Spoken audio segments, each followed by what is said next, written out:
ബിസ്മില്ലാഹിർ-റഹ്മാനിർ-റഹീം. മുഹമ്മദ് നബി സല്ലല്ലാഹു അലൈഹി വസല്ലമ തങ്ങൾ തനിക്ക് സന്താനത്തെ ലഭിച്ചതിനെ വളരെ മഹത്വത്തോടുകൂടി പറയുകയുണ്ടായിട്ടുണ്ട്. ഖദീജ ബിവി റളിയല്ലാഹു അൻഹയെക്കുറിച്ച് വർണ്ണിച്ച് പറഞ്ഞപ്പോൾ ഖദീജ എനിക്ക് മക്കളെ പ്രസവിച്ചു തന്നു എന്ന് പറയുകയുണ്ടായി. നബി സല്ലല്ലാഹു അലൈഹി വസല്ലമ തങ്ങൾ അതിൽ വളരെ സന്തോഷം പ്രകടിപ്പിച്ച ധാരാളം രംഗങ്ങളുണ്ടായിട്ടുണ്ട്. ഈ ഒരു വചനത്തിൽ നിന്നാണ് സന്താന പരിപാലനത്തെക്കുറിച്ചുള്ള അധ്യായം ആരംഭിക്കേണ്ടത്. ആദ്യമായി ഒരു കുട്ടി നമുക്ക് ഉണ്ടായതിൽ സന്തോഷിക്കുക എന്നിടത്തു നിന്ന് ആരംഭിക്കണം. പ്രധാനമായും 4 തരത്തിലുള്ള പരിപാലനങ്ങളാണ് മക്കളെ സംബന്ധിച്ച് ആവശ്യമായിട്ടുള്ളത്. ഇസ്ലാമികമായ കാഴ്ചപ്പാടിലൂടെ പറയുമ്പോൾ ഒന്ന് തർബിയത്തുൽ ഈമാനിയ എന്ന് പറയുന്ന കുട്ടികളുടെ വിശ്വാസത്തെ പരിപാലിക്കുക. മാതാപിതാക്കളിൽ നിന്ന് പകർന്നു കിട്ടുന്ന വിശ്വാസവും വലുതായതിനു ശേഷം പഠിച്ചുണ്ടാക്കുന്ന വിശ്വാസവും തമ്മിൽ ഒരുപാട് വ്യത്യാസങ്ങളുണ്ടായിരിക്കും. നമ്മുടെ പല വിശ്വാസങ്ങളും ഉമ്മയിൽ നിന്നും ഉപ്പയിൽ നിന്നും ലഭിക്കുന്നതായിരിക്കണം. അൽ ഉമ്മു ഹിയ അൽ മദ്രസത്തുൽ ഊല, ഉമ്മ ഒന്നാമത്തെ പാഠശാലയാണ് എന്നൊരു വചനത്തിൽ വന്നിട്ടുണ്ട്. നമ്മൾ ജീവിതത്തിൽ ഉമ്മ പഠിപ്പിച്ച വിഷയങ്ങളൊന്നും കൈമോശം വന്നു പോകില്ല എന്നാണ്. അപ്പോൾ അള്ളാഹുവിലുള്ള വിശ്വാസം, തിരുനബി സല്ലല്ലാഹു അലൈഹി വസല്ലമയിലുള്ള വിശ്വാസം, പാരത്രിക ലോകത്തിലുള്ള വിശ്വാസം, ഇതെല്ലാം മാതാപിതാക്കളിൽ നിന്ന് പകർന്നു കിട്ടുന്നതായിരിക്കുക എന്നതാണ് തർബിയത്തുൽ ഈമാനിയ എന്നതുകൊണ്ട് വീക്ഷിക്കുന്നത്. രണ്ടാമത്തേത് തർബിയത്തുൽ ഇൽമിയയാണ്. കുട്ടികളുടെ വിജ്ഞാനത്തെ പരിപാലിക്കുക. വിവരമുണ്ടായാൽ പോരാ, ആ വിവരമനുസരിച്ച് ജീവിക്കാനുള്ള പശ്ചാത്തലമുണ്ടായിരിക്കണം. അപ്പോൾ മാത്രമാണ് വിവരം മനുഷ്യൻ്റെ ജീവിതത്തിൽ ഉപകാരമുണ്ടാകുന്നത്. ഒരുപാട് വിവരമുണ്ട് ഒരാൾക്ക്, ജീവിക്കാൻ അതുകൊണ്ട് കഴിയുന്നില്ലെങ്കിൽ ആ വിവരം കൊണ്ടൊരു പ്രയോജനമില്ലാതായിരിക്കും. ഇസ്ലാമിക കാഴ്ചപ്പാടിലൂടെ പറയുമ്പോൾ മുസ്ലിമായി ജീവിക്കാൻ ആവശ്യമാകുന്ന വിജ്ഞാനങ്ങൾ, അതിനെ യഥാർത്ഥത്തിൽ ദുന്യവിയെ ഉഖ്റവിയെ എന്ന് പറഞ്ഞ് വേർതിരിക്കേണ്ട ആവശ്യമില്ലെന്നാണ് എൻ്റെ പക്ഷം. രണ്ടും മുസ്ലിമായി ജീവിക്കാൻ ആവശ്യമായ എല്ലാ വിവരങ്ങളെയും ഇസ്ലാമി അംഗീകരിച്ചിട്ടുള്ളതും ഇസ്ലാമിക കാഴ്ചപ്പാടിൽ ശരിയുമാണ്. അപ്പം അങ്ങനെയുള്ള വിവരങ്ങളെ കുട്ടികൾക്ക് പഠിപ്പിക്കുകയും ആ വിവരമനുസരിച്ച് ജീവിക്കാൻ ആവശ്യമായ പശ്ചാത്തലമുണ്ടാക്കുകയും ചെയ്യുക എന്നതാണ് രണ്ടാമത്തേത്. മൂന്നാമത്തേത് തർബിയത്തുൽ ഖുലുഖിയ്യയാണ്. സ്വഭാവത്തിൻ്റെ പരിപാലനമാണ്. ഉമ്മാൻ്റെയും ഉപ്പാൻ്റെയും സ്വഭാവം എന്താണോ അത് തന്നെയാണ് കുട്ടിക്കുണ്ടാവുക. ഉമ്മ എങ്ങനെയാണോ സംസാരിക്കുന്നത്, ഉപ്പ എങ്ങനെയാണോ സംസാരിക്കുന്നത്, ആ സംസാര രീതി കുട്ടികളിൽ വന്നു ചേരും. ലൈസൽ മുഅ്മിനു ബിൽ ഫാഹിഷി ലൈസൽ മുഅ്മിനു ബിത്ത്ആനി വലൽ ലആനി വലൽ ഫാഹിഷി വലൽ ബദിയി എന്ന ഹദീസിൽ വന്നിട്ടുണ്ട്. മുസ്ലിമായ മനുഷ്യൻ കുത്തുവാക്ക് പറയുന്നവനാകാൻ പാടില്ല, മോശപ്പെട്ട സംസാരം നടത്തുന്നവനാകാൻ പാടില്ല. യഥാർത്ഥത്തിൽ ഈ സംസാരശീലങ്ങളെല്ലാം മാതാപിതാക്കളിൽ നിന്ന് വന്നു ചേരുന്നതാണ്. തമാശക്ക് ഞാൻ പറയാറുണ്ട്, മദ്രസയിൽ വരുന്ന 4ാം ക്ലാസ്സുകാരൻ അല്ലെങ്കിൽ 3ാം ക്ലാസ്സുകാരനായ ഒരു കുട്ടി തൻ്റെ തൊട്ടടുത്തിരിക്കുന്ന കുട്ടിയെ കാട്ടിലുള്ള ജീവികളുടെ പേര് വിളിക്കുകയാണെങ്കിൽ അത് വീട്ടിൽ ഒന്നുകിൽ ഉമ്മ ഉപ്പയെ വിളിച്ചതായിരിക്കും, അല്ലെങ്കിൽ ഉപ്പ ഉമ്മയെ വിളിച്ചതായിരിക്കും. ഇങ്ങനെ വിളിച്ച് കേട്ടതിൻ്റെ അടിസ്ഥാനത്തിൽ മാത്രമാണ്, അല്ലാതെ കുട്ടികളിങ്ങനെ വിളിക്കുന്നത് PhD എടുത്തിട്ടൊന്നുമല്ല. അത് ഉമ്മയും വാപ്പയും വിളിച്ച്. ഇതാണ് സ്വഭാവത്തിൻ്റെ പരിപാലനം എന്ന് പറയുന്നത്. മാതാപിതാക്കൾ എങ്ങനെയാണ് പെരുമാറുന്നത് നോക്കും. ചെറിയൊരു വീടായി അതിൽ നമ്മൾ താമസം തുടങ്ങുമ്പോൾ തറവാട്ടിൽ താമസിക്കുന്ന മാതാപിതാക്കളെക്കുറിച്ച് എന്തു പറയുന്നു, എന്ത് വിലയിരുത്തുന്നു, അവരുടെ പ്രവർത്തനങ്ങൾ എങ്ങനെ കാണുന്നു, ഇതൊക്കെ കുട്ടികളുടെ സ്വഭാവത്തിൻ്റെ പരിപാലനത്തിൽ വളരെ പ്രധാനപ്പെട്ടതാണ്. വല്ലിപ്പാൻ്റെ മുമ്പിൽ വാപ്പ എങ്ങനെയാണ് ഇരിക്കുന്നത് എന്ന് നോക്കിയിട്ടാണ് പേരക്കുട്ടി പെരുമാറുന്നത് എന്നർത്ഥം. സ്വഭാവത്തിൻ്റെ പരിപാലനം മാതാപിതാക്കൾ നടത്തേണ്ടതാണ്. 4ാമത്തെ പരിപാലനം തർബിയത്തുൻ നഫ്സിയ്യയാണ്. ശരീരത്തിൻ്റെ പരിപാലനമാണ്. ഒരു മനുഷ്യൻ്റെ ശരീരം എങ്ങനെയാണ് പരിപാലിക്കേണ്ടത്? ഫിത്രത്ത് എന്ന മനുഷ്യൻ്റെ പ്രകൃത ഗുണങ്ങൾ 10 ഉണ്ടെന്നാണ്. അതിലേറ്റവും പ്രധാനപ്പെട്ട ഒന്നാണ് നഖം മുറിക്കൽ. മാതാപിതാക്കൾ നഖം മുറിക്കാൻ കുട്ടികൾക്ക് പ്രചോദനം നൽകണം. മുറിച്ചിട്ടില്ലെങ്കിൽ ശാസിക്കണം. മാതാപിതാക്കൾ അത് ചെയ്ത് കാണിച്ചു കൊടുക്കണം. നഖം മുറിക്കൽ ഞാനൊരു ഉദാഹരണം മാത്രം പറഞ്ഞതാണ്. വസ്ത്രങ്ങൾ അടുക്കി വെക്കൽ, കഴുകി വൃത്തിയാക്കൽ, നന്നായി ഇസ്തിരി ചെയ്യൽ, അത് വൃത്തികേടാവാതെ സൂക്ഷിക്കൽ തുടങ്ങി ശരീരത്തിൻ്റെ പരിപാലനങ്ങൾ, കുളിക്കൽ, സുഗന്ധം ഉപയോഗിക്കൽ, മുടി ചീകി വൃത്തിയാക്കൽ തുടങ്ങി ശരീരത്തിൻ്റെ പരിപാലനങ്ങൾ മാതാപിതാക്കൾ പഠിപ്പിച്ചു കൊടുക്കേണ്ടതാണ്. ചെയ്തു കൊടുക്കുന്നതിനേക്കാൾ ചെയ്യാനാവശ്യമായ സാഹചര്യങ്ങൾ ഉണ്ടാക്കുകയാണ് വേണ്ടത്. ഒരു പരിധി വരെ നമുക്ക് ചെയ്തു കൊടുക്കാം. പരിധി കഴിഞ്ഞാൽ പിന്നെ കുട്ടിക്ക് സ്വയമായി ചെയ്യാനാവശ്യമായ സഹായങ്ങളാണ് മാതാപിതാക്കൾ ചെയ്തു കൊടുക്കേണ്ടത്. ഇങ്ങനെ 4 പരിപാലനങ്ങളാണ് ഇസ്ലാമിക ദൃഷ്ട്യാ സന്താന പരിപാലനത്തിൻ്റെ വഴിയിൽ വരുന്നത്.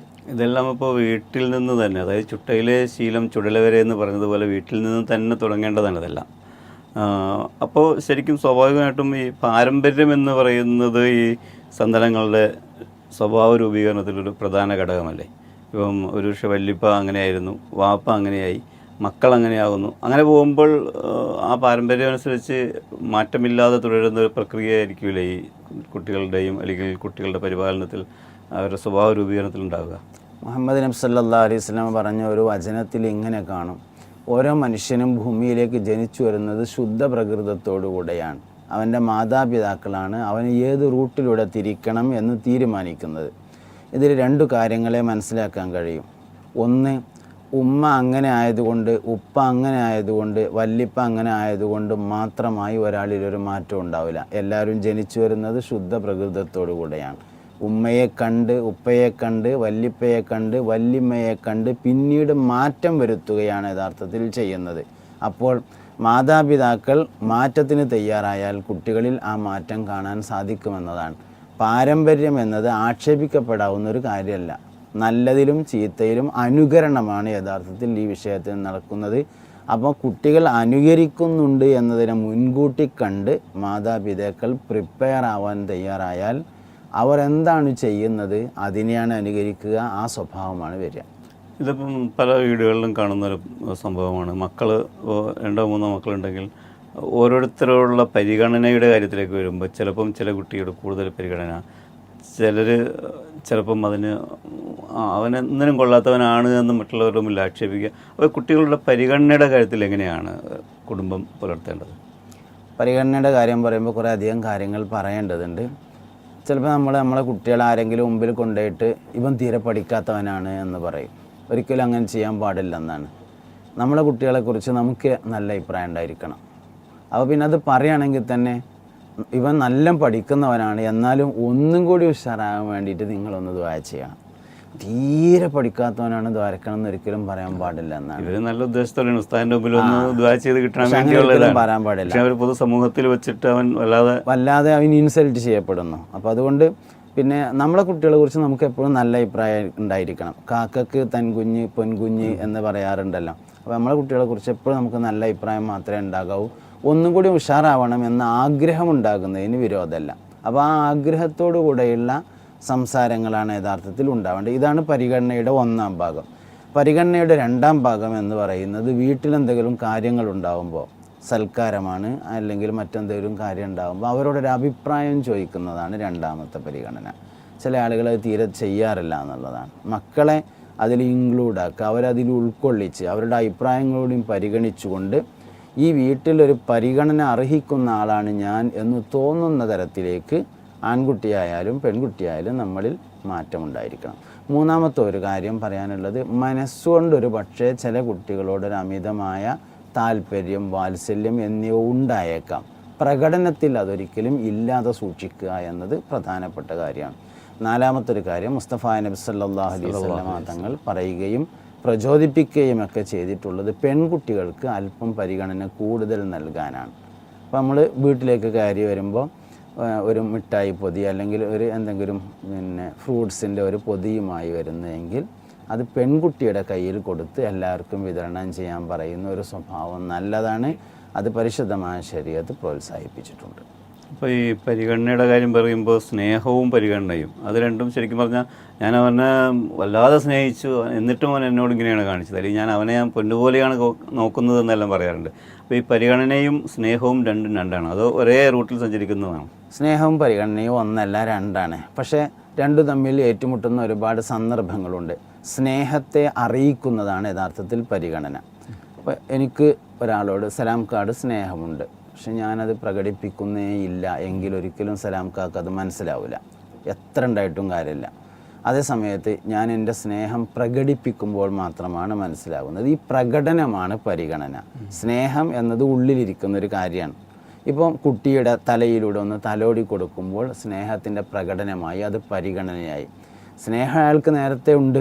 നമ്മൾ സാധാരണ പറയലുള്ളൊരു കാര്യമാണ്, ഒരു ചെറിയ കുട്ടി, ആ കുട്ടിക്ക് ഒരു മേജർ സർജറി ഡോക്ടർ പറഞ്ഞു എന്ന് വിചാരിക്കുക.